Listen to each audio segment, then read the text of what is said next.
President Lee Jae-myung delivered his first budget speech to the parliament on Thursday. There, he stressed reviving people's livelihoods is the most pressing task the country must tackle. Also unveiled on Thursday was President Lee's next lineup of nominees, including the new chief of the Constitutional Court and the head of the National Tax Service. And none of the nominees need parliamentary approval to take their posts. With the Israel-Iran ceasefire appearing to be in a safe place, U.S. President Donald Trump is now pressuring Iran to come to the negotiating table, saying he plans to hold talks with Iranian officials next week to discuss Tehran's nuclear program. Rebuilding the economy and reviving people's livelihoods were at the core of President Lee Jae-myung's first budget speech to the parliament since taking office. Our top office correspondent Yoon Jung-min starts us off. President Lee Jae-myung was back in the National Assembly on Thursday, some 3 weeks after taking the oath of office, this time to deliver his first speech on the new government's extra budget proposal. 무너진 경제를 회복하고 민생 경제를 살리는 일은 지금 우리가 해결해야 할 가장 시급한 과제입니다. 새로운 성장 동력을 만들고 성장의 기회와 결과를 함께 나누는 공정 성장의 문을 열어야. For that, President Lee called for efforts to restore transparency in the capital market, to open up the 5,000-point era for the KOSPI, one of his campaign pledges, as he vowed to make major investments for future growth, such as with AI and chips. To boost consumption, 13 trillion won, roughly $9.6 billion have been earmarked to hand out vouchers to all people, up to $380 per person depending on income levels. Also included are investments in construction as well as AI and renewable energy. Debts that have been delinquent for over 7 years will be written off for over 1 million small business owners. It also includes a revenue adjustment at $7.6 billion for an expected shortfall in tax revenue. Another focus was on Lee's pragmatic diplomacy for the national interest to resolve trade and supply chain issues. He did not forget to reiterate that peace is directly tied to the economy, stressing the importance of stability on the Korean peninsula. 외교에는 색깔이 없습니다. 진보냐 보수냐가 아니라 국익이냐 아니냐가 유일한 선택 기준이 되어야 합니다. As he urged not to make a distinction between the ruling and the opposition bloc when it comes to helping the people and reviving the economy. 우리 국민의힘 의원님들 어려운 자리 함께해 주신 점에 대해서 진심으로 감사하게 생각합니다. 고맙습니다. He shook hands with the main opposition PPP lawmakers on his way out, who mostly stayed silent during the speech. A moment was caught on camera where President Lee tapped lawmaker Kwon Sung-dong on his shoulder as Kwon reportedly protested the president's pick for Prime Minister Kim Min-seok. The government's extra budget plan is under review at the Assembly, during which a tussle and compromise are expected. Yoon Jung-min, Arirang News. And President Lee's speech on the extra budget proposal drew mixed reactions from lawmakers across the aisle. The ruling Democratic Party pledged full support for the swift passage of the supplementary budget, calling it necessary to revive the economy and protect livelihoods. In sharp contrast, the People Power Party found fault with the proposal, in particular the cash handouts, calling it ineffective and warned of growing national debt. While acknowledging the need for additional spending, the opposition party also urged the government to respect bipartisan cooperation. President Lee Jae-myung made another round of nominations, including a new chief of the Constitutional Court, and appointed 4 vice ministers. Our Kim Bo-kyung tells us more. President Lee Jae-myung made his latest nominations on Thursday. As the new chief of the Constitutional Court, former Supreme Court Justice Kim Sang-hwan was nominated. The presidential office said Kim, also a former constitutional rapporteur judge, was widely known for his deep expertise in constitutional and legal theory. For the remaining presidential judicial appointment to the Constitutional Court, the presidential office tapped Oh Young-jun, a presiding judge at the Seoul High Court. This appointment marks the new government's first step toward restoring the Constitutional Court. It aims to put an end to the severe attempts to undermine the court and to strengthen public trust in constitutional adjudication, as well as the court's independence. A lawmaker from the ruling Democratic Party, Im Kwang-hyun, was nominated as Commissioner of the National Tax Service. Selected last year to a proportional representation seat slot, he would be the first sitting lawmaker to lead the National Tax Service if appointed. All three nominees are subject to National Assembly confirmation hearings before a formal appointment by the president, but they do not need its approval to take their posts. The latest round of personnel appointments also included vice ministers of defense, health, the environment, and labor. Lee Do-hee, the former commander of the Army Strategic Missile Command, has been appointed Vice Defense Minister. He's seen as the right person to respond to evolving battlefields, boost all-around deterrence under the ROK-US alliance. He is also highly regarded for his potential to lead defense innovation through AI and advanced technology. Lee Soo-ran, Director General for Social Welfare Policy at the Health Ministry, was promoted to First Vice Minister, while Keum Han-seung, President of the National Institute of Environmental Research, was named Vice Environment Minister. And for the Vice Labor Minister, Kwon Chang-jun, Director General for Planning and Coordination at the Ministry of Employment and Labor, was promoted. Kim Bo-kyung, Arirang News. South Korea on Thursday approved the decommissioning of the country's first nuclear plant, the Gori-1, marking its very first decommissioning of the commercial nuclear reactor. The plant's operator, Korea Hydro and Nuclear Power, submitted its decommissioning application in 2021, and the Nuclear Safety and Security Commission granted approval after reviewing the case for around 3 years. The Gori-1 nuclear reactor had been operating for about 40 years since 1978 and was permanently shut down in 2017. Related industries have high hopes now, as the successful dismantling of the Gori-1 reactor could open up new business opportunities in the global reactor decommissioning market.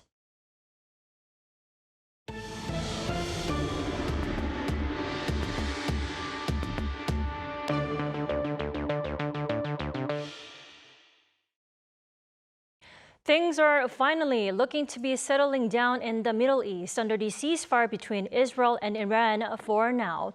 But U.S. President Donald Trump continues his push on Iran, this time by asserting that American and Iranian officials will talk next week. Our Shin Ha-young reports.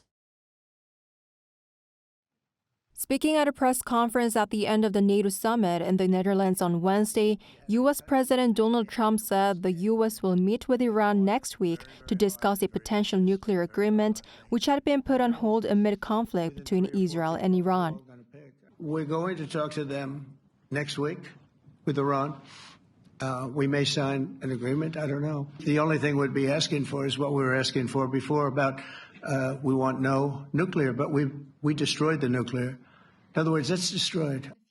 Although Israel and Iran agreed to a ceasefire after 12 days of fighting, Trump did not rule out the possibility that the conflict could reignite possibly soon. And they're both tired, exhausted. They fought very, very hard. And can it start again? I guess someday it can. It could maybe start soon. Citing a report from the Israeli Atomic Energy Commission, Trump reaffirmed that Iran's nuclear facilities were completely destroyed by U.S. military strikes last weekend. He also criticized CNN and the New York Times for reporting that the damage was limited. Some great statements just came out from the Israeli Atomic Energy Commission and from Iran, as you know, that it was complete, total destruction. And CNN turned out to be fake news, as always. That's why they have no credibility. That's why New York Times and CNN make up a phony story to get some hits.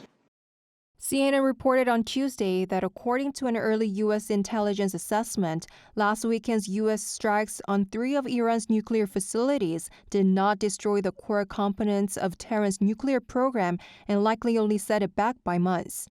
Meanwhile, Iran's state-affiliated news outlet Noor News reported that Iran's parliament approved a bill on Wednesday to stop working with the International Atomic Energy Agency. Iranian Parliament Speaker Mohammad Bagher Ghalibaf said the Atomic Energy Organization of Iran will suspend cooperation with the IAEA until the security of the nuclear facilities is guaranteed. He also said that Iran will speed up its peaceful nuclear program. This means it will no longer allow the agency to inspect or verify its nuclear sites and activities. 신하영, Arirang News. South Korea's National Security Advisor Ri Sung-rak was in the Netherlands for this year's NATO summit. On behalf of President Lee Jae-myung, there, South Korea and NATO agreed to launch a defense consultative group. Our presidential office correspondent Song Yoo-jin has more. South Korea and NATO are eyeing to step up their defense cooperation. During a bilateral meeting on the sidelines of the NATO summit, South Korea's National Security Advisor Ri Sung-rak and NATO Secretary General Mark Rutte agreed to create a new Director General level defense consultative group. They also discussed Seoul's potential participation in the Defense Pact's high visibility projects, which are joint initiatives focused on developing key military capabilities, such as aerial refueling systems and ammunition. Attending the summit on behalf of President Lee Jae-myung, we delivered a letter from Lee reaffirming the administration's commitment to strengthening the partnership with NATO. Rutte welcomed the message, saying both sides were on the same page. Also on Wednesday, NATO and its Indo-Pacific partners, including South Korea, Japan, Australia, and New Zealand, released a joint statement pledging to enhance cooperation in the defense industry based on shared values and strategic interests. Though President Lee opted not to attend the summit, citing urgent domestic issues and uncertainty in the Middle East, Lee's visit is seen as a clear demonstration of the administration's pragmatic diplomatic strategy. We're seeing clear intent to prioritize solidarity with liberal democracies. I believe these decisions show President Lee's commitment to deepening ties with like-minded countries, while also working to improve relations with China, Russia, and even North Korea within that broader framework. While in The Hague, Seoul's security chief also met with U.S. Secretary of State and National Security Advisor Marco Rubio, where the two agreed on the need to arrange a bilateral summit as soon as possible.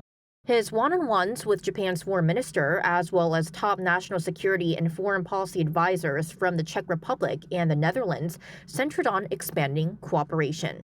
Song Yoo-jin, Arirang News.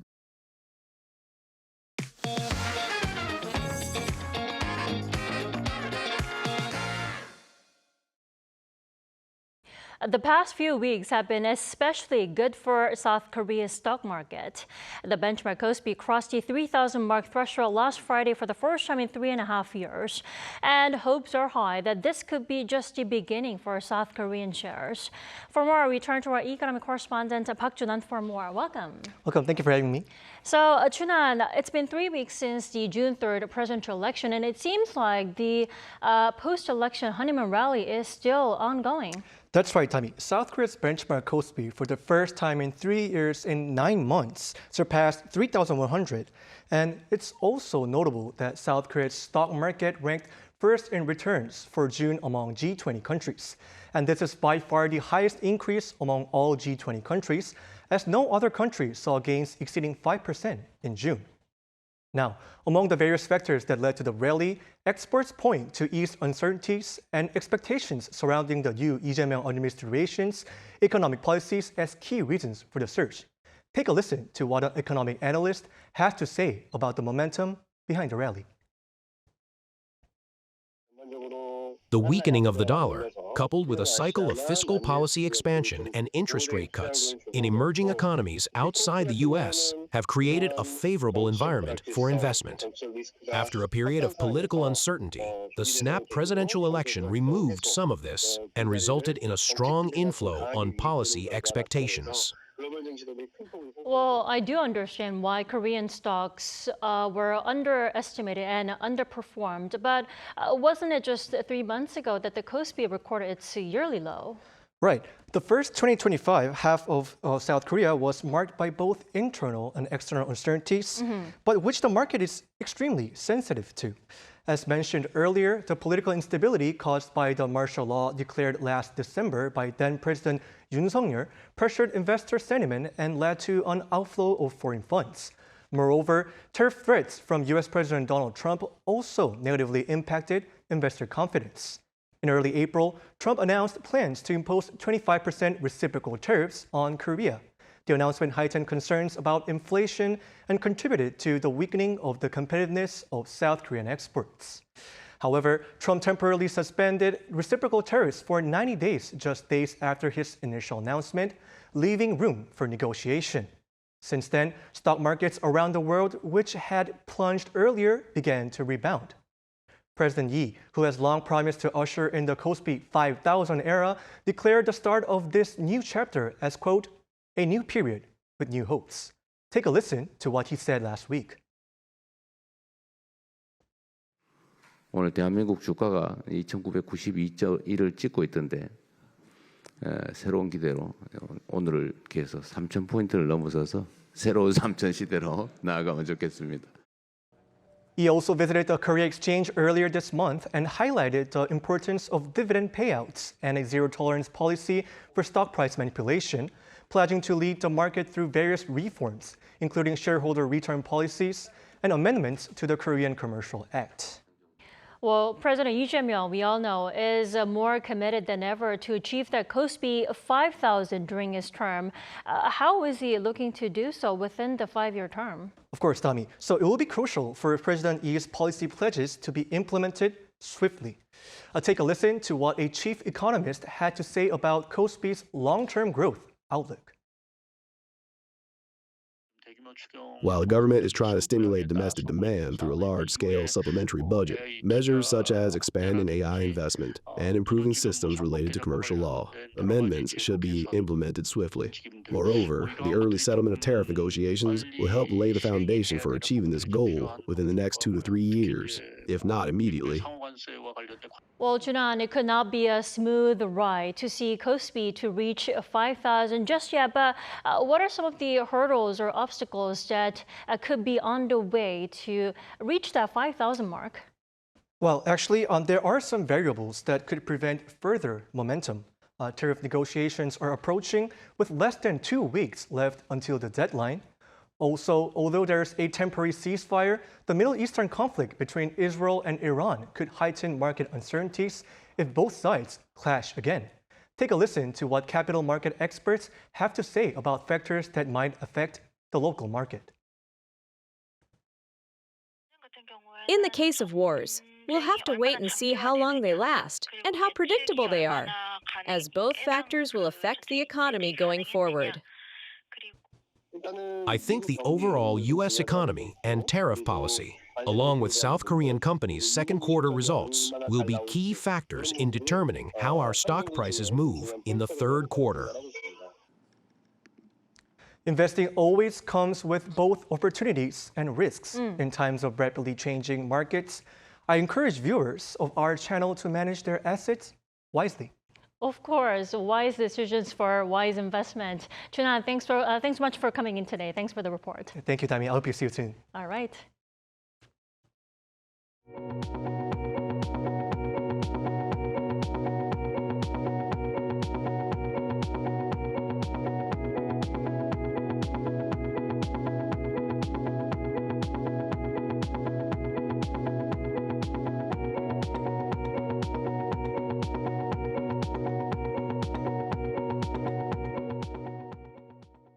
K-pop girl group BLACKPINK is gearing up for a new world tour as a full quartet after engaging in various solo projects. On Thursday, YG Entertainment unveiled a trailer for their new world tour, Deadline, featuring the 4 members hitting the road together on a cinematic journey. BLACKPINK is set to kick off the tour on July 5th in Goyang, where the group will debut their first new song in nearly 3 years. The girl group will go on to perform 31 shows across 16 cities worldwide. Koreans' love for squid is evident in that 1, there's a game named after that, and 2, there are loads of different dishes made with squid. Stir-fried, steamed, and even served raw, it's one of Korea's most sought-after seafoods. But for the past few years, it's been hard to get a hold of. But this year, there's been full tanks on a daily basis. Our Kim Do-yeon went to see the freshest catch. Many will know that Squid Game Season 3 is coming this week. But what many might not know yet is that squid has also made a comeback this year. And it's here at Jumunjin Port where it's the most evident. With the break of dawn, arriving are boats that spend overnight in the waters catching one of Korea's most beloved seafoods. And with their arrival begins not a squid game of survival, but a real game of livelihood survival. It's the daily auction for live squid as retailers and restaurant owners compete for their supply. The process is simple. They write down their offers after hearing the catch volume. Each lot is sold in bundles of 20, and soon the winners are called. Number 15, 14 boxes for 59,000 each. Number 31, 13 boxes for 58,200. The system isn't new, but what is new this year is the squid. After 5 years of declining catch volumes, things have turned around, especially since June when the permitted fishing season began. As of mid-June, Gangwon-do province had caught 875 tons of squid, a 276% increase from the same period last year and well above the 3-year average. That translates to over 81.8 billion won in squid sold so far this year, or about $60.5 million compared to 74.3 billion last year, despite last year having only a third of this year's catch. One bidder explains the price shift. I won my batch with a bid of around 60,000 won today. This is about a third of last year's price. The price they're sold daily at ports like this one will be reflective for regular consumers.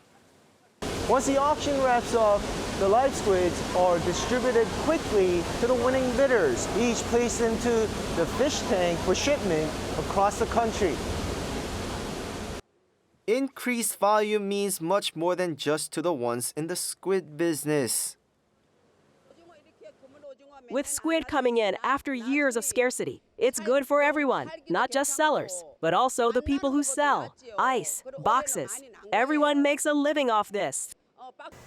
Meanwhile, the city of Gangneung has a specialty as it's the core of squid fishing. Raw squid dishes, especially squid 물회, a cold spicy soup dish, is a specialty.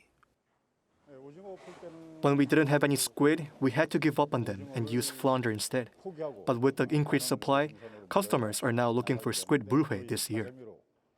While Squid Game comes back with an anticipation to top the streaming charts, squid dishes are already back and topping tables. Kim Do-yeon, Arirang News, Gangneung.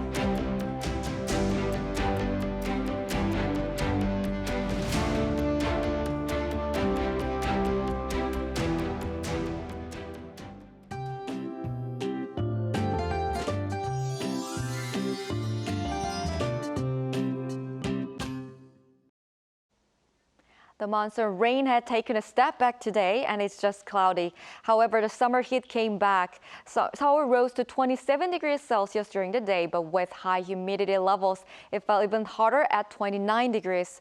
Temperatures will start to rise from tomorrow all over the country.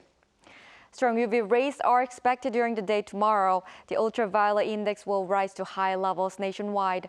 They'll be at their peak in the afternoon, rising up to very high to dangerous levels across the southern parts of the country. Tomorrow morning will start warm at around 19 to 22 degrees all over the country.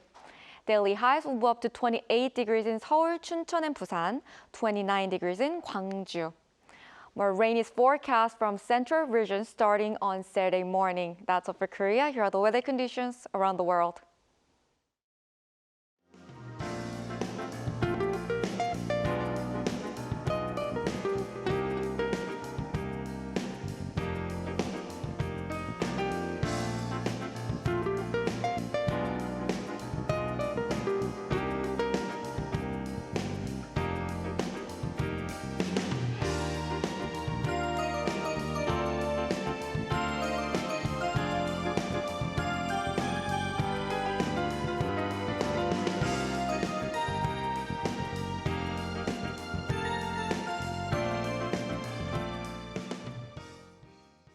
That is all we have for tonight. I'm Kim Dami. For all of us here at Arirang, thanks for watching and good night.